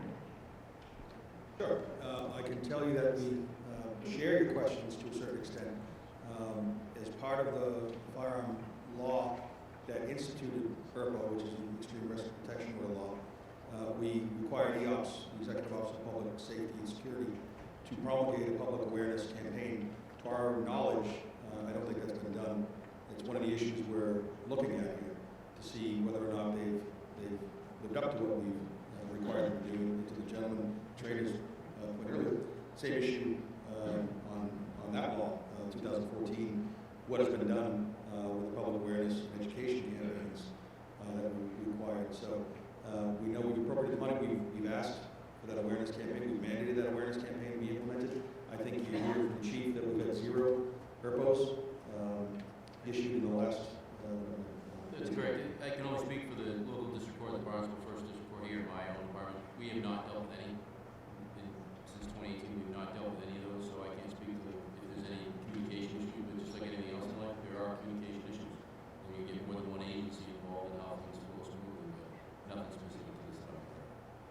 So we're looking into that part of what we're listening to now. We're speaking with the chiefs across the Commonwealth to see whether or not it is efficacious, whether or not ERPO is working as intended. If it's not, how do we fix it, or what do we do with it? We've heard a lot of the de-escalation techniques that have been implemented. We're trying to make sure that the net works for all. ERPO is a tool. It's certainly not the only tool in the box, and I think it's a tool of last resort. And hopefully we get to prevention and then 988, and then unfortunately maybe 911 before we get to ERPO. But that's a tool in the box to try to address these crisis situations. It's an issue that, since implementing, we're not sure whether it's been effective.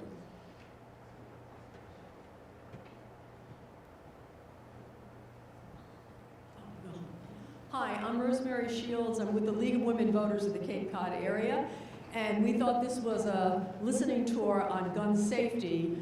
We didn't realize it was emphasizing suicide, though I do want you to know that the League of Women Voters of the Cape Cod area is going to have a health meeting on March 28th, particularly on suicide and especially in the high schools. So we will be taking care of that. The League of Women Voters of the Cape Cod area, representing members from the 15 towns of Barnstable County, thank you for this listening tour on firearms.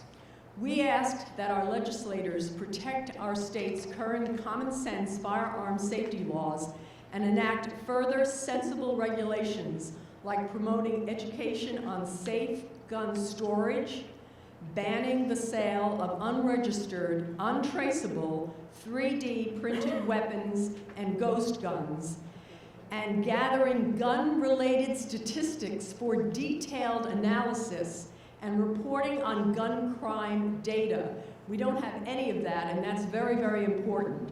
The link between access to guns and the self-inflicted injuries of suicide is clear and must be addressed by strengthening our current laws, by preventing access to firearms by minors, and by allocating funding for programs that seek to prevent violent behavior. The League of Women Voters believes that our laws must allow all people the right to live safely and confidently with the belief that their personal and community spaces are secure. This right must include people living in communities where systemic racism and disenfranchisement contribute to a nearly constant threat of gun violence. The League of Women Voters of the Cape Cod area asks our state legislature and the public to unite to take these sensible further steps to prevent gun violence. And we thank you for listening.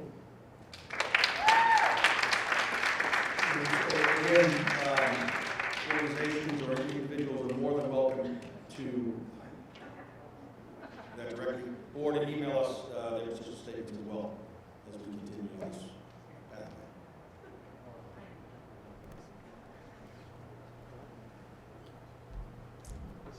Brian McCormick, Barnstable. I guess the ERPOs, the question is, it's a risk protection order. When you do those, which obviously you say you don't do very many, but do the officers then go through the house and remove all the rope? Do they remove all the drugs, medications?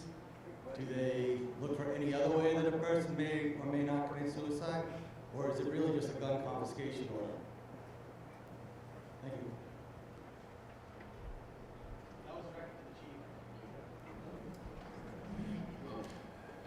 Hello, I'm John Kramer. I'm from Marshfield.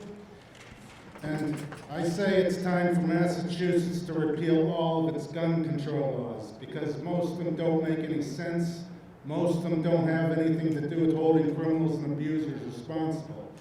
Massachusetts is the only state that does not allow us to use guns to protect ourselves when we're threatened or attacked or put in danger.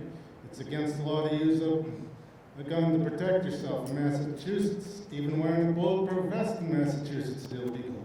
That means all abortion providers in Massachusetts are not allowed to use guns or wear bulletproof vests to protect themselves against violent abortion opponents who threaten them and attack them every day. The false statements I hear the most are that all people who own AK-47s or AR-15s or Bushmasters are never used for hunting and sporting purpose, and they're used for mass shootings and killings. That is a false statement I hear all the time. There are 30 or 40 million Americans who own assault rifles.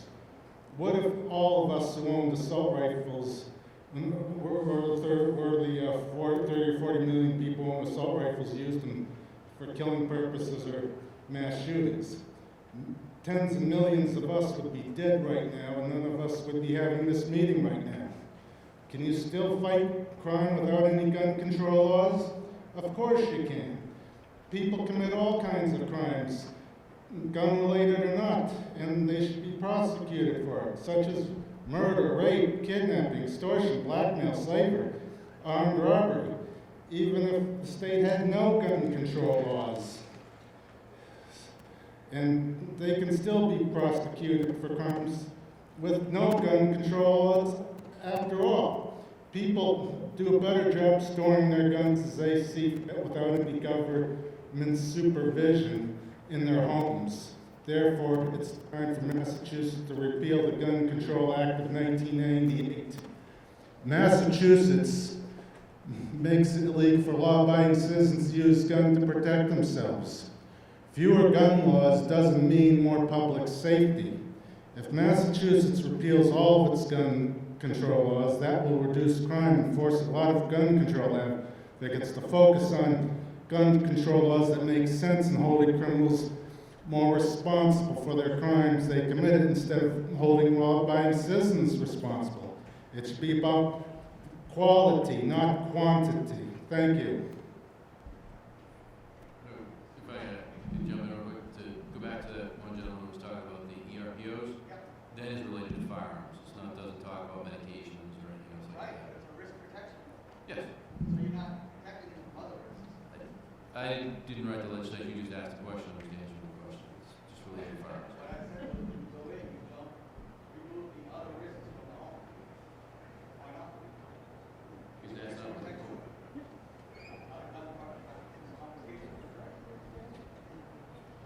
The order is, the order is for the surrender of the firearms.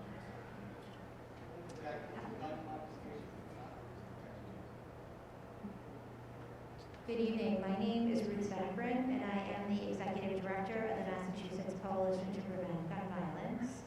And I wanted to thank you for having this panel today to shine a light on the intersection of firearms and suicide. And I really appreciate the holistic approach and response that you've had, the thoughtfulness that went into putting this conversation together, from how we talk to young people in school settings, to how we provide care when someone is in crisis, and how also we think about access to guns, and making sure that when someone is in crisis, we try to make the means that are most lethal as far away as possible. So I thank you for bringing all of those elements in, and also shining a light on how means matters. And means matters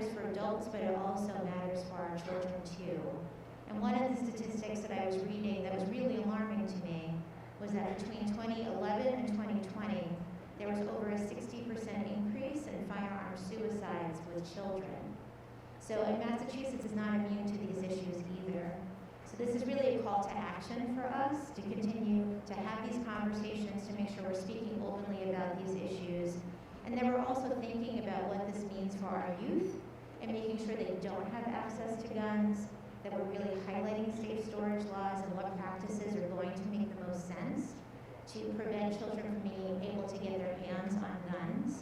When we hear that young people under the age of 18 have both rising rates of suicide in general and rising rates of firearm suicide, it really highlights the work ahead for us.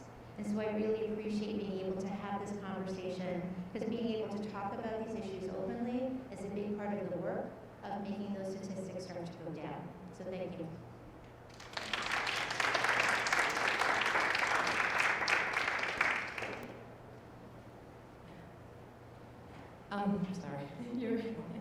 My name is Carrie Ann Auclair. I'm actually the state director for the DC project here in Massachusetts.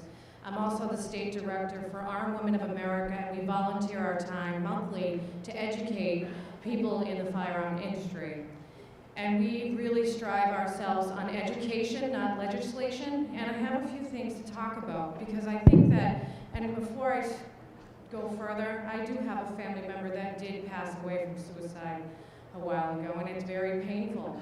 And no one should suffer in silence. And no matter what, no matter if you're a firearm owner or not, I think the whole point about this conversation is mental health. And I know that in 2014, that gentleman back there was talking about the PSAs. There's also another component to it as well. And unfortunately, things are not followed through because the line items are not available. So what that means is we don't have funding. They don't have funding to provide education for mental health with these bills. So if a bill is going to be passed, you really need to make sure that there's a line item to back it up. Mental health should be available for everybody, and unfortunately it's not, because mental health, I have a nurse friend that works in mental health, and she said that they're lacking beds. There's not enough facilities out there to provide education and support to everybody. And by the way, if you do buy a firearm, it is required by the FFL to provide you with information regarding suicide prevention. So there are resources out there for gun owners. You're not alone, and you don't have to suffer in silence. There are a lot of resources, and if you go online, you can find them. But really, honestly, it's about mental health. That's really the key point.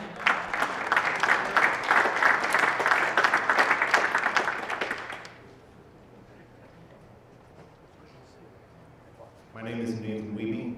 I am an American soldier.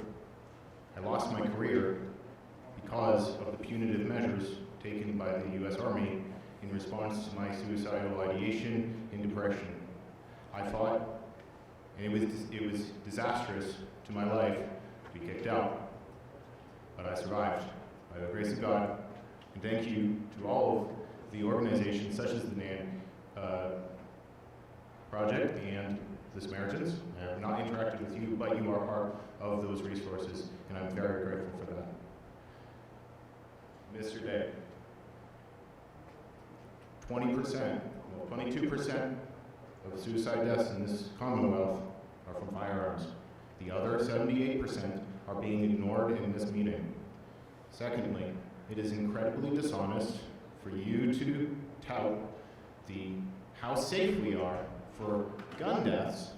We are the #1 state, I'm very happy to hear that, but we are all the way down to 16th place with 15 states ahead of us for overall violent crime. Why are we scapegoating firearms when violent crime and suicide are, in this Commonwealth, a majority not by firearm? Thank you. Thank you for service, sincerely, and for persevering as well. We're not, I'm certainly not up here stating that firearms are gun safety regulations are the answer to suicide. They're not. As we've heard from everyone here, and as my colleagues and I can certainly attest to, we've got a long way to go in our mental health system here in Massachusetts.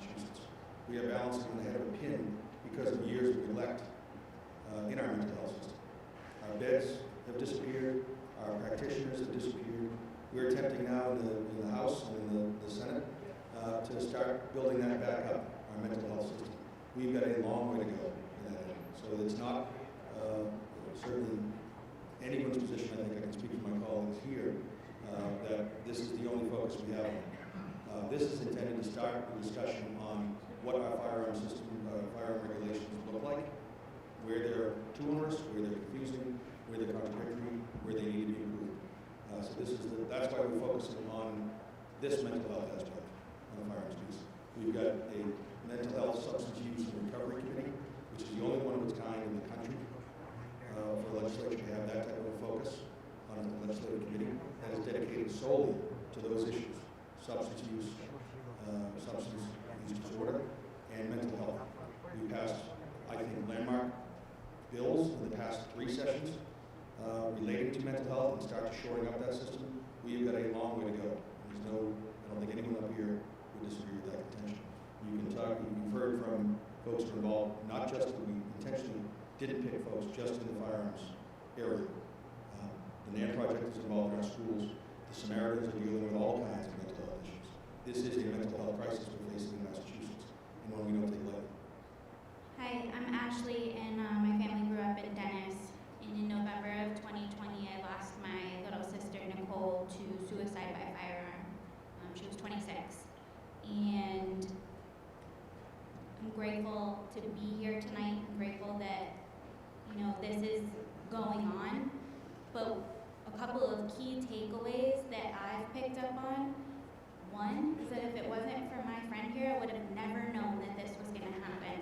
My friend sent me an email, and that's how I found out about this. I am an active student here at Cape Cod Community College. I did not know this was going on tonight. I asked around, no one else that I know knew this was going on tonight. And this is so important. So one of the things, everybody that spoke up there tonight, I didn't know really about any of that was going on. I knew about 988 because my sister committed suicide shortly before 988 really took off. But that's it. And I think what few resources we do have in this state, people don't know about them. And it's been brought up tonight how lacking they are. It would be really easy for me to stand up here tonight and blame firearms for my sister's suicide. However, I know that the outcome probably would have been the same even if my sister wasn't a legally licensed and fully trained firearms owner. The best way to keep firearms out of the hands of a suicidal person is to help them from becoming suicidal in the first place.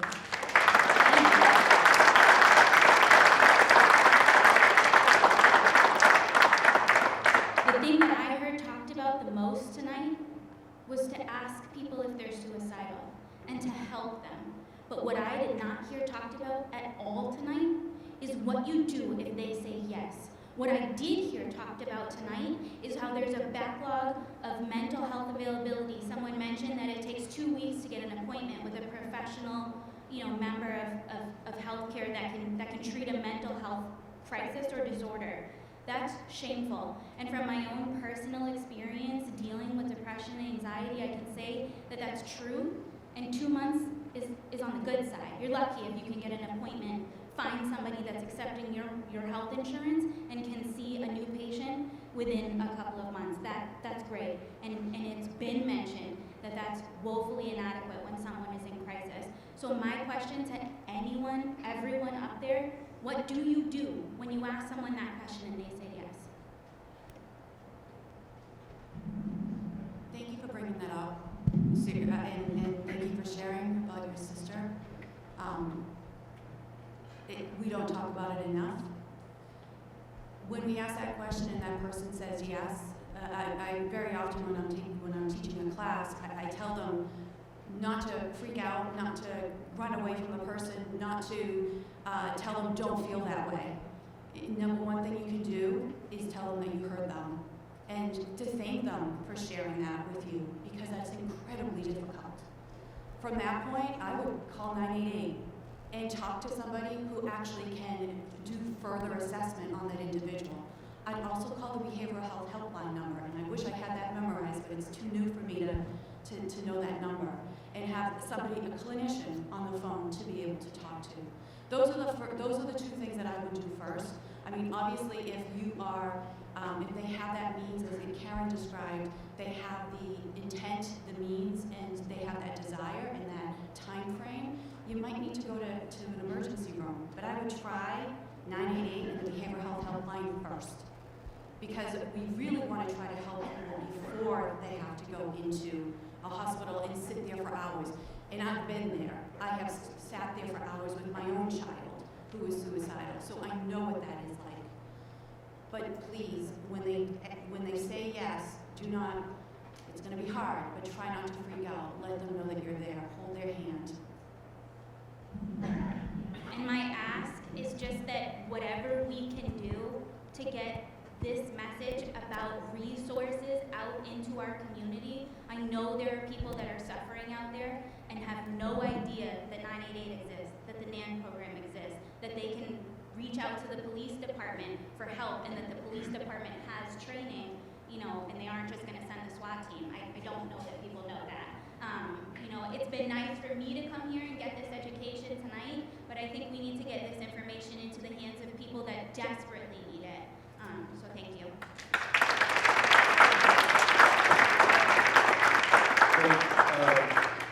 I see we come up at 8 o'clock. I'm going to ask for a couple more questions, and then I'm going to release the panel. I'll stick around for as long as anyone want to talk and ask questions. But a couple more statements or questions from the panel, and we'll release the panel. Hi, my name is Brian Bellevue. I'm a retired deputy fire chief in the city of Fitchburg. I reside over in Katomet and Bourne now. I wrote President Biden shortly after he got elected about violence and gun violence in the country. I got a canned response a few months later, but I'd like to, a lot of it touches on what we're trying to all get around today. Again, writing about concern with gun violence that occurs in this country, more so the violence in general that's happening. In my 35 years on the fire department, I've seen it firsthand. We owe it to all Americans to find the root causes of violence and address them. When I was a young man, I was given a book. It was called America Burning. It was a report of the National Commission on Fire Prevention and Control. And this loops around to what we're talking about. Up until the 1970s, there was no comprehensive study on the reasons an advanced country like ours had the highest rates of fatal fires, fire deaths, dollar losses, and fires in general. The 1973 report by the National Commission on Fire Prevention and Control was then presented to Richard Nixon. It brought about major changes in the way America looked at the causes of fire, the needs to address education, prevention, technology, reduce the number of fire deaths, both civilian and firefighters. The report led to the creation of the U.S. Fire Administration, National Fire Academy, National Fire Incident Reporting System, Center for Fire Research, and I've seen its success over the last 50 years. Why was this work necessary when a law simply could have been passed mandating fires to be illegal and assume that fire deaths and fires would go away? You know where I'm going. This country does not need to pass more laws restricting law-abiding citizens' rights granted under the Second Amendment. The country does not need and will not need succeed with bans and restrictions to reduce violence and death. Gangs, criminals, mentally unstable persons do not care what laws have been passed previously, nor what will come in the future. And please let that sink in when you talk about updating the gun laws. What we desperately need before anything is to understand violence, and it's all violence, not just gun violence. This country is ripe with crimes committed against elderly, domestic violence, robbery, violent attacks that cross race, creed, financial bases, people being pushed onto railroad tracks out of the clear blue, or somebody being cold-cocked for saying, "Excuse me." There's something wrong going on in this country, and the crimes more often don't even involve a firearm, never mind an AR. And before laws should be enacted, knowledge is the critical component. It needs to be in hand, not just a soundbite of the number of Americans killed by firearms or suicide by firearms, but all deaths by violence. Murder is a horrible way for any man, woman, or child to be taken from this world, and I've seen it as a firefighter firsthand, but I don't want to think foolishly that a magic blanket ban or passing more new laws is going to reduce the violence. It needs to be studied, understood, and then addressed. Modifying mandate, and Chief, you guys, I assume you submit to the NIBRS system, the FBI's? Yeah, the NIBRS system. Yep. But they need to drill down more into what types of violent acts and demographics and repeat offenses, gang activity, and more to truly understand why we have such a violent society and then learn from it. As for guns, this goes into your gun laws, make the commission of a crime while in possession of a firearm the primary goal of any proposed legislative changes. If someone commits a crime while they're in the possession of a high-capacity magazine or an AR, make the penalty severe, and more importantly, make it stick. Revolving door prisons for violent criminals isn't a solution to reducing murder and death. I'm going to try to cut this shorter. People who are suicidal and carry through are unaffected by the methods, and I know this personally of 2 suicides where firearms were present, accessible, but the persons hung themselves. And red flag laws, as far as improving red flag laws, I sat down with Steve Hay and our senator at the time. There was no funding put behind it. Instead of saying, number one, I think Gun Owners Action League and other gun owners would have supported ERPO had it addressed everybody, but it only goes after one demographic, licensed, law-abiding gun owners. It doesn't impact criminals with guns, it doesn't impact the person who's mentally unstable but doesn't have a license to carry because you're not in that database. Red flag law does not apply to them. And when you go before a judge, he's your mental health evaluator. There's nobody that is, I suggested to Steve and Jen Flanagan at the time, make them go away for a mental health evaluation. Get a professional's view, not a judge who's not going to want to say, geez, he said he would do something and maybe I better not give him the gun back. And next thing, the guy's lost his guns for a year and it's probably going to be the rest of his life. I don't know how many ERPO people have had their licenses reissued and their guns handed back to them. Anyway. In retirement, I worked at a high volume sales firearms store. Came to understand more and more that based solely on the volume of firearms we legally sold to law-abiding citizens, that if it was the gun, there'd be a lot more murder, crime, and chaos in Massachusetts until the Attorney General took it upon herself to take away the legislator's work and reinterpret a law that had been on the books for years. We were selling 4,000 AR-15s in Massachusetts every year. And again, that told me it's not the gun, it's the person. When a person commits a violent crime, there's something wrong with that person. There's plenty of law-abiding gun owners with ARs, and in Massachusetts, and I'll close out with this, I think we are probably the least statistic for criminal activity, a law-abiding licensed gun owner in Massachusetts. And Chief, I don't know if you can back me up on that, but it's my understanding that rarely is a licensed gun owner, not never, but rarely involved in crime compared to all the non-licensed gangbangers and criminals on the street. And I applaud your services on suicide. I know I went off the wheel here on my discussion. Thank you for all the work you guys are doing. I know I have a daughter that has some issues, mental health issues, and we're concerned about her, but she's doing well. Thank you. Thank you again, Russ, and to your legislators, so that we are actively considering this as we go. I'm now coming to State 05, and the college is asking us to move along. I want to thank our panelists sincerely for tonight. Ellen Dalton from the NANS Project.